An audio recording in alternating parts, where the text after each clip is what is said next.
Nagkakapunuan na sa ospital ng Maynila ang mga pasyenteng may leptospirosis matapos ang nagdaang pagbaha. Sa hallway na pumupwesto ang ilang pasyente dahil puno na ang emergency room.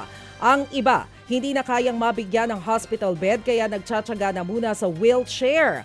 62 pasyente tinamaan ng leptospirosis na dinala sa ospital ng Maynila mula nitong August 1. Mas mababa pa naman daw ang bilang na yan kung ikukumpara noong Agosto ng nakaraang taon. Pero ayon sa mga doktor, posibleng dumami pa ang mga pasyente bago matapos ang buwan. Samantala, dumarami naman ang nagkakadengge sa Barangay Payata sa Quezon City. Umabot na sa 389 ang kaso ng dengue sa barangay. Karamihan daw ng kaso nakuha sa labas ng kanilang barangay.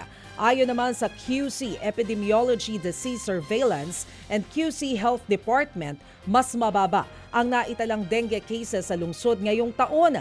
Lampas 4,000 lang ito kumpara sa higit 7,000 sa parehong panahon nung nakaraang taon.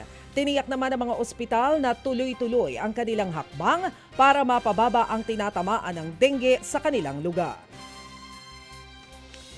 Samantala, bumuhos ang tubig mula sa kisame ng tren ng LRT-1. Sa viral video, kitang todo iwas ang mga pasahero sa tumutulong tubig. Nagtaka rin daw ang mga pasahero dahil hindi naman umuulan noong mga oras na yon. Sa pagsisiyasat naman ng Light Rail Transit Authority, barado ang drain pan ng aircon ng bagon. Kaya bumuhos na lang ang tubig. Kinumpunin na raw ito at sumailalim pa sa safety at maintenance checks para masigurong maayos itong gagana. Naibalik na sa linya at nagagamit ng muli ng mga pasahero ang tren.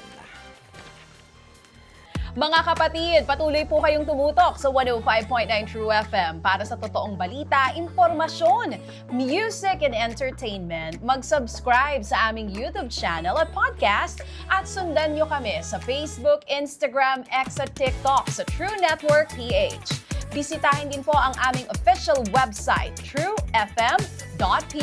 At panoorin din kami sa True TV Signal, Channel 19. Kami po ang 105.9 True FM.